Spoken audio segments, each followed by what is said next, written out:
বাংলাদেশের শিক্ষার্থীরা ন্যায্য যুক্তিসঙ্গত কোটার ব্যাপারে আন্দোলন করছিল।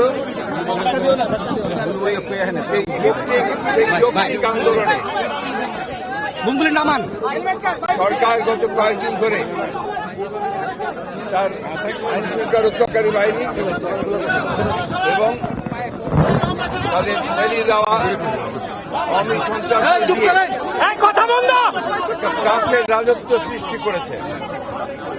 আপনারা দেখেছেন যে বিভিন্ন ঢাকা বিশ্ববিদ্যালয় সহ ঢাকা মহানগরের বিভিন্ন শিক্ষা প্রতিষ্ঠানে, ঢাকার বাইরে চট্টগ্রাম, বগুড়া, রংপুর, বরিশাল বিভিন্ন এলাকায় এই সরকারি বাহিনী এবং সন্ত্রাসী বাহিনী তারা গুলি, সন্ত্রাস, নির্যাতন করে এই আন্দোলনকে বন্ধ করবার প্রচেষ্টা চালিয়েছে। এর ফলে আপনারা দেখেছেন যে 7টি তরুণ তাজা প্রাণ শিক্ষার্থী নিহত হয়েছে।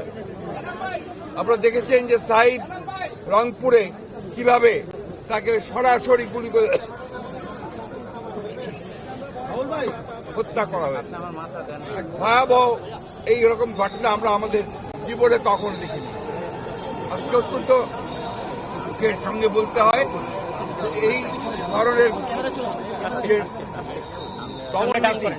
এই ধরনের যে নির্যাতন, এই ধরনের যে হত্যা গুম করে যে সরকার আজকে জোর করে ক্ষমতায় টিকে আছে।